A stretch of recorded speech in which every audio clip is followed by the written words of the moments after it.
जय हिंद। इस वीडियो को हम बताने वाले हैं बिहार विद्यालय परीक्षा समिति पटना माध्यमिक शिक्षक पात्रता परीक्षा स्टेट 2024 के संबंध में जो आपको नोटिफिकेशन जारी किए गए हैं। कौन कौन स्टूडेंट बिहार स्टेट का फॉर्म फिल कर सकते हैं, ऑनलाइन आवेदन कब से स्टार्ट होगा, फॉर्म भरते समय क्या क्या डॉक्यूमेंट अपलोड होगा, फोटो का बैकग्राउंड कैसा होना चाहिए, आज के इस वीडियो को हम बताने वाले हैं। योग्यता क्या रहेगा, ठीक। तो सबसे पहले हम बात करते हैं जो आपका ऑनलाइन आवेदन स्टार्ट होगा। ऑनलाइन परीक्षा, देखिए ऑनलाइन परीक्षा आवेदन पत्र भरने एवं परीक्षा शुल्क जमा करने की तिथि उक्त परीक्षा में सम्मिलित हेतु केवल निर्धारित अर्हता रखने वाले स्टूडेंट अभ्यर्थी सिर्फ ऑनलाइन आवेदन के माध्यम से परीक्षा आवेदन पत्र एवं परीक्षा शुल्क 14/12, आज डेट है 14 दिसंबर 2023, देखिए अपराह्न 4:30 बजे से स्टार्ट हो जाएगा। दिनांक 2 जनवरी 2024 तक आप देखिए आवेदन भर सकते हैं। परीक्षा आवेदन पत्र भरने की विधि क्या रहेगा, इसका हम अलग से वीडियो बना देंगे। अपना फॉर्म कैसे भरेंगे, फॉर्म भरने से पहले आप वीडियो देख लीजिएगा, आप ना अपने फॉर्म में गलती ना कीजिएगा, ठीक। क्योंकि बिहार जो है फॉर्म में करेक्शन का मौका नहीं देता है, ठीक। अब हम बात करते हैं जो आपका संरचना रहेगा। पात्रता परीक्षा के प्रश्न बहुविकल्पीय होंगे, प्रत्येक प्रश्न 1 अंक का होगा, निगेटिव मार्किंग नहीं होगी। टोटल जो समय रहेगा 150 मिनट का रहेगा। देखिए यहाँ पर दिए गए हैं प्रवेश परीक्षा की अवधि, कंप्यूटर बेस्ड टेस्ट CBT, देखिए आपका कंप्यूटर बेस्ड टेस्ट होगा आपका। इसके बाद देखिए यहाँ पर दिए गए हैं 150 मिनट यानी 2.5 घंटा की होगी, ठीक। अब हम बात करते हैं, ठीक, जो योग्यता है। तो सबसे पहले आप ये जान लीजिए जो आपका बिहार स्टेट जो आपका नोटिफिकेशन जारी किया गया है उसमें जो आता है पेपर फर्स्ट आता है, पेपर फर्स्ट यानी TGT, पेपर फर्स्ट TGT जिसे आप माध्यमिक बोलते हैं, माध्यमिक। पेपर सेकंड में आपका जो आता है PGT, उच्च माध्यमिक, ठीक। जो यहाँ पर देखिए जो सब्जेक्ट जारी किया गया है, देखिए जो सब्जेक्ट यहाँ पर दिए गए हैं, यहाँ पर देखिए इस कॉलम में देखिए ये है पेपर फर्स्ट। यहाँ पर पहले देख लीजिए दूसरा पॉइंट क्या है, परीक्षा के विषय माध्यमिक कक्षाओं के लिए निर्धारित, शायद आपको ना दिख रहा होगा बट आपको हम पढ़ के आपको हम सुना रहे हैं, ठीक। माध्यमिक कक्षाओं के लिए निर्धारित पाठ्यक्रम अनुसार पेपर फर्स्ट माध्यमिक के तहत आने वाले विषय तथा उच्च माध्यमिक कक्षाओं के लिए निर्धारित पाठ्यक्रम के अनुसार पेपर सेकंड उच्च माध्यमिक के तहत आने वाले विषय का विवरण निम्नवत ये है। पेपर फर्स्ट माध्यमिक के लिए क्या अर्हता है, यहाँ पर 12 सब्जेक्ट दिए गए हैं। पहले आप जान लीजिए कि यहाँ पेपर फर्स्ट में देखिए क्या योग्यता रहेगा, और पेपर सेकंड के लिए देखिए, पेपर सेकंड के लिए आपको यहाँ पर हम आपको बताएंगे। देखिए पेपर सेकंड के लिए यहाँ पर योग्यता दिए गए हैं जो सब्जेक्ट है, ठीक। तो सबसे पहले आप जान लीजिए पेपर फर्स्ट TGT के लिए क्या योग्यता होगी, ठीक। यहाँ पर 12 सब्जेक्ट दिए गए हैं। पहला जो सब्जेक्ट है हिंदी है, हिंदी, उर्दू, बांग्ला, मैथिली, संस्कृत, अरबी, फारसी, भोजपुरी, अंग्रेजी, गणित, विज्ञान, सामाजिक विज्ञान। यहाँ पर 12 सब्जेक्ट दिए गए हैं। इन 12 सब्जेक्ट का जो आपका अर्हता रहेगा योग्यता, यदि आप देखिए ये योग्यता हो आपके पास विनिर्दिष्ट विषय या विषय समूह में कम से कम 50% अंक सहित किसी मान्यता प्राप्त विश्वविद्यालय से स्नातक UG किए हैं, BA BSc BCom जो भी हो स्नातक के अंतर्गत, अथवा देखिए स्नातकोत्तर में अथवा इसके समतुल्य उत्तीर्ण एवं राष्ट्रीय अध्यापक शिक्षा परिषद से मान्यता प्राप्त संस्थान से शिक्षा में स्नातक, साथ में BEd भी होना आवश्यक है। ध्यान देगा, यदि आप ग्रेजुएशन किए हैं और आपका 50% या 50% से अधिक है और आप साथ में BEd किए हैं तो आप पेपर फर्स्ट के लिए एलिजिबल हैं, ठीक। और ध्यान देगा यदि आपका 50% से कम है, तो आपका 50% से कम है तो यहाँ पर देखिए दिए गए हैं अथवा किसी मान्यता प्राप्त विश्वविद्यालय से स्नातक अथवा स्नातकोत्तर अथवा इसके समतुल्य में से कम 45% अंक सहित स्नातक या स्नातकोत्तर तथा 13/11/2002 को अधिसूचित राष्ट्रीय अध्यापक शिक्षा परिषद मान्यता के लिए आवेदन पत्र जमा करने की समय सीमा, अध्यापक शिक्षा कार्यक्रमों की मान्यता के लिए मानदंडों और मानकों का निर्धारण तथा नए पाठ्यक्रम अथवा प्रशिक्षण शुरू करने के लिए अनुमति विनियम 2002 तथा 10/12/2007 को अधिसूचित राष्ट्रीय अध्यापक शिक्षा परिषद मान्यता मानदंड और क्रियाविधि विनियम 2007 के अनुसार राष्ट्रीय अध्यापक शिक्षा परिषद से मान्यता प्राप्त संस्थान से शिक्षा में स्नातक तथा BEd अथवा राष्ट्रीय अध्यापक शिक्षा परिषद से, यहाँ पर देखिए राष्ट्रीय अध्यापक शिक्षा परिषद से मान्यता प्राप्त किसी भी संस्थान से विनिर्दिष्ट विषय या विषय समूह में BA-Ed, ये साथ में देखिए या आप जो आपका होता है BA.Ed या BSc जो आपका 4 वर्षीय उपाधि होता है, यदि आप ये किए हैं तब भी देखिए आपका ये सब्जेक्ट है, 12 विषय में से कोई भी सब्जेक्ट है तो आप फॉर्म को फिल कर सकते हैं TGT का। ठीक, अब हम बात करते हैं यहाँ पर शारीरिक शिक्षा के लिए। ये शारीरिक शिक्षा के लिए है, एक वैकल्पिक विषय के रूप में शारीरिक शिक्षा के साथ 50% अंकों सहित शारीरिक शिक्षा में स्नातक उपाधि, अथवा इसको आप पढ़ लीजिएगा। ठीक, वीडियो को पॉज करके आपको यहाँ पर देखिए, वीडियो को पॉज करने का मौका भी आपको दे रहे हैं। ठीक, ये है शारीरिक शिक्षा के लिए। संगीत विषय के लिए यहाँ पर है, संगीत विषय के लिए ये ललित कला विषय के लिए है। नृत्य विषय के लिए यहाँ पर योग्यता है, विशेष विद्यालय अध्यापक के लिए यहाँ पर दिए गए हैं। ठीक, अब हम बात करते हैं, यदि आपका सब्जेक्ट गणित है, यदि आपका सब्जेक्ट गणित है, विषय समूह गणित, स्नातक स्तर पर गणित के साथ, यह गणित का स्नातक स्तर पर गणित के साथ भौतिक या electronics oblique computer science oblique रसायन विज्ञान ऑब्लिक सांख्यिकी विषय में से कोई 2 विषय, यहाँ पर जो सब्जेक्ट दिए गए हैं कोई भी 2 विषय आप स्नातक स्तर पर देखिए पढ़े हों, पठित हों, अथवा इंजीनियरिंग से स्नातक जिसमें गणित की विशेषज्ञता हो। इस क्रम में स्पष्ट किया जाता है कि स्नातक स्तर पर कंप्यूटर साइंस में BCA की योग्यता को सम्मिलित माना जाएगा। विज्ञान के लिए देखिए, स्नातक स्तर पर जंतु विज्ञान कोष्टक में दिया गया है, प्राणी विज्ञान वनस्पति विज्ञान एवं रसायन विषय में पठित हो, अथवा इंजीनियरिंग से स्नातक जिसमें विज्ञान की विशेषज्ञता हो, देखिए विशेषज्ञता हो। इसके अंतर्गत उपर्युक्त विषय के अलावा बायोटेक्नोलॉजी या माइक्रोबायोलॉजी को भी समाहित किया जाता है।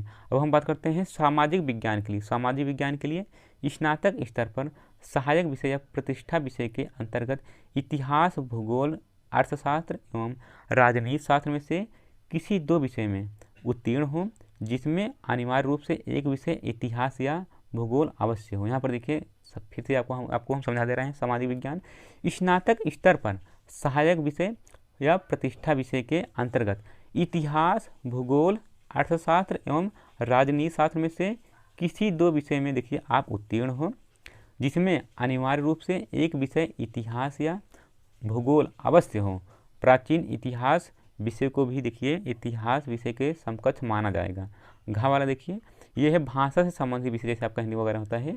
माध्यमिक देखिए विद्यालय के अध्यापक पद है, तो भाषा से संबंधित विषयों में स्नातक स्तर पर प्रतिष्ठा ऑनर्स या अनुषांगिक सब्सिडियरी विषय के रूप में पठित होना अनिवार्य है। स्पष्टीकरण है, शिक्षण एवं प्रशिक्षण के किसी भी उपाधि की मान्यता के बिंदु पर, किसी भी उपाधि विशेष की समतुल्यता के बिंदु पर किसी भी प्रकार के विवाद की स्थिति में राष्ट्रीय अध्यापक शिक्षा परिषद NCT के परामर्श से विभाग का निर्णय अंतिम होगा। ठीक, अब हम बात करते हैं, ये है उच्च माध्यमिक के लिए। आप देखिए पेपर सेकेंड, यदि आप PG देखिए, यदि आप PG भी साथ में किए हैं और BEd भी साथ में किए हैं, और यहाँ पर देखिए 25 सब्जेक्ट दिए गए हैं। 25 सब्जेक्ट यहाँ पर दिए गए हैं, आपको हम दिखा देते हैं। पहला जो सब्जेक्ट है हिंदी, उर्दू, अंग्रेजी, संस्कृत, बांग्ला, मैथिली, मगही, अरबी, फारसी, भोजपुरी, पाली, प्रकृति, गणित, भौतिक विज्ञान, रसायन विज्ञान, जंतु विज्ञान। आपको देखिए आपका TGT वाला हो गया है पेपर फर्स्ट। ठीक है, हम बात करने जा रहे हैं पेपर सेकंड PGT की। ठीक, जंतु विज्ञान, इसके बाद इतिहास, भूगोल, राजनीति शास्त्र, समाजशास्त्र, अर्थशास्त्र, दर्शन शास्त्र, मनोविज्ञान, गृह विज्ञान, वनस्पति विज्ञान, वाणिज्य, कंप्यूटर, ये हो गया। यहाँ पर देखिए यहाँ से एंड हो जाता है 25वां वनस्पति विज्ञान तक। ठीक, इसके लिए देखिए जो योग्यता रखा गया है यहाँ पर देखिए आपको हम पढ़ के आपको सुना रहे हैं। यहाँ पर जो है विनिर्दिष्ट विषय में कम से कम 50% अंकों सहित किसी मान्यता प्राप्त विश्वविद्यालय से स्नातक उत्तीर्ण हो, देखिए आपका PG होना चाहिए, एवं राष्ट्रीय अध्यापक शिक्षा परिषद से मान्यता प्राप्त संस्थान से शिक्षा में स्नातक BEd पास होना चाहिए। ठीक, अथवा यदि आपके पास ये डिग्री है, या अथवा किसी मान्यता प्राप्त विश्वविद्यालय से कम 45% अंकों सहित स्नातकोत्तर अथवा इसके समतुल्य तथा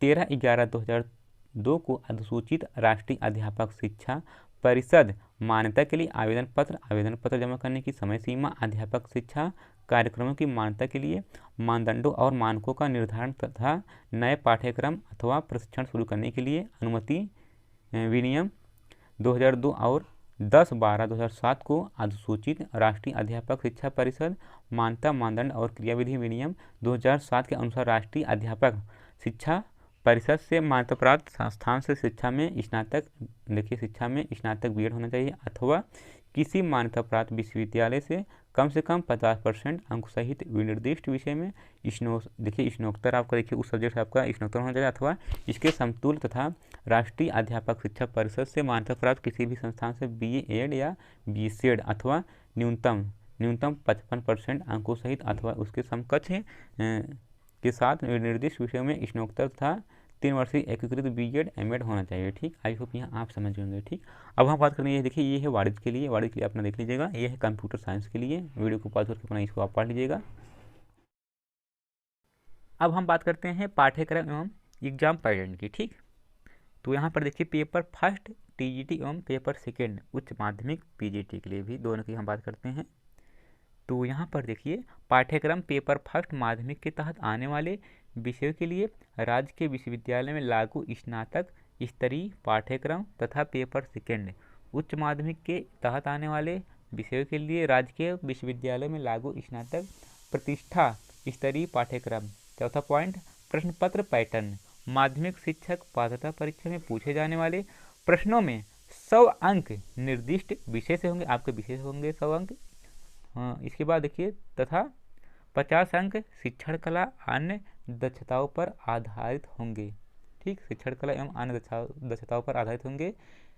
टोटल जो आपका रहेगा क्वेश्चन 150 क्वेश्चन 150 मिनट के। ठीक, हाँ, आवेदक भारत का नागरिक हो, अर्थ क्या है, आवेदक भारत का नागरिक हो। इसके बाद खा वाला पॉइंट, इसको आप पढ़ना चाहते हैं तो आप पढ़ लीजिएगा। ठीक, इसके बाद अदर स्टेट वाले भी फॉर्म को फिल कर सकते हैं, आपको अर्हता आपको हम बता ही दिए थे। ठीक, और यहाँ पर देखिए माध्यमिक शिक्षक पात्रता परीक्षा एस्टेट 2024 में अनुसूचित जाति एवं अनुसूचित जनजाति, अत्यंत पिछड़ा वर्ग, दिव्यांग के अभ्यर्थियों को शैक्षणिक एवं प्रशैक्षणिक योग्यता के न्यूनतम निर्धारित अर्हता 5% की छूट दी जाएगी। उम्र सीमा की बात करते हैं तो देखिए 1/8, देखिए यहाँ पर 1/8 लिखा गया है। माध्यमिक शिक्षक पात्रता परीक्षा 2024 में सम्मिलित होने वाले अभ्यर्थियों को न्यूनतम 1/8/2024 से गणना किया जाएगा, को न्यूनतम आयु 21 वर्ष की होनी चाहिए और मैक्सिमम सामान्य वर्ग की बात करते हैं तो 37 वर्ष की होना चाहिए। देखिए 1 अगस्त 2024 को अधिकतम आयु सीमा 37 वर्ष, ठीक, और मिनिमम 21 वर्ष का होना चाहिए। ठीक, अनारक्षित तो देखिए आप बिहार के ही निवासी हैं तो अनारक्षित महिलाओं के लिए 40 वर्ष, पिछड़ा वर्ग पुरुष या महिला के लिए 40 वर्ष, अति पिछड़ा वर्ग पुरुष या महिला के लिए 40 वर्ष, अनुसूचित जाति पुरुष या महिला के लिए 42 वर्ष, अनुसूचित जनजाति या पुरुष या महिला के लिए 42 वर्ष। ठीक, अब आपको हम बताने वाले हैं कि जो आपका फॉर्म भरते समय जो आपका फ़ोटो का बैकग्राउंड कैसे होना चाहिए। फ़ोटो का बैकग्राउंड ये भी आपको हम बता देते हैं। पहले ये आप देख लीजिए कि जो आपका सर्टिफिकेट लगेगा, जो सर्टिफिकेट फॉर्म भरते समय क्या क्या डॉक्यूमेंट आपका अपलोड होगा। यहाँ पर देखिए फीस भी दिए गए हैं। पेपर फर्स्ट यदि आप फिल करना चाहते हैं तो 960 रुपये लगेगा। यदि आप दोनों, यदि आप पेपर फर्स्ट TGT और PGT दोनों के लिए एलिजिबल हैं तो आपका 1440 रुपये लगेगा। ठीक, अनुसूचित जाति एवं अनुसूचित जनजाति दिव्यांग के लिए 760 रुपया, दोनों पेपर के लिए 1140 रुपया लगेगा। ठीक, क्या क्या फॉर्म भरते समय क्या क्या डॉक्यूमेंट अपलोड होगा इसको भी आप देख लीजिएगा। यहाँ पर देखिए आपको हम पढ़ के आपको हम सुना दे रहे हैं। 15 पॉइंट, प्रमाण पत्रों को अपलोड करना। अभ्यर्थी निम्नांकित प्रमाण पत्रों की स्वप्रमाणित, देखिए स्व अभिप्रमाणित प्रति अपलोड करेंगे। मैट्रिक 10th का प्रमाण पत्र एवं अंक पत्र जन्मतिथि के लिए, इंटर का प्रमाण पत्र एवं अंक पत्र, तीसरा स्नातक का प्रमाण पत्र एवं अंक पत्र, स्नातकोत्तर का प्रमाण पत्र एवं अंक पत्र, BEd का प्रमाण पत्र एवं अंक पत्र, अन्य शैक्षणिक योग्यता यदि है तो उसको भी आप अपलोड कर सकते हैं। सक्षम पदाधिकारी द्वारा निर्गत आवासीय प्रमाण पत्र भी आपका अपलोड होगा। 2023 में आपका निवास प्रमाण पत्र भी अदर स्टेट का भी आपका अपलोड हुआ था। ठीक, यहाँ पर देखिए सक्षम पदाधिकारी द्वारा निर्गत आवासीय प्रमाण पत्र। अनुसूचित जाति अनुसूचित जनजाति के उम्मीदवारों के लिए सक्षम प्राधिकारी द्वारा निर्गत जाति प्रमाण पत्र। ठीक, अब हम बात करते हैं जो आपका फ़ोटो का बैकग्राउंड होना चाहिए, कैसे होना चाहिए। रंगीन फोटोग्राफ हाल में ही, देखिए हाल का ही होना चाहिए, रिसेंट का होना चाहिए, एवं फोटोग्राफ का बैकग्राउंड सफ़ेद अथवा हल्के रंग का होना चाहिए एवं कैमरे के सामने का खींचा होना चाहिए। फोटोग्राफ में अभ्यर्थी की आंखें एवं चेहरा स्पष्ट रूप से दिखना चाहिए। देखिए नेक्स्ट पॉइंट, फोटो खिंचवाने के समय सिर पर टोपी या कोई कपड़ा देखिए तथा काला चश्मा वगैरह ना होना चाहिए, स्वीकार नहीं होगा। ठीक, आई होप यहाँ आप समझ होंगे। आज के इस वीडियो को फिनिश करते हैं, आपको मिलते हैं नेक्स्ट वीडियो में एक नए कंटेंट के साथ। जय हिंद, वंदे मातरम।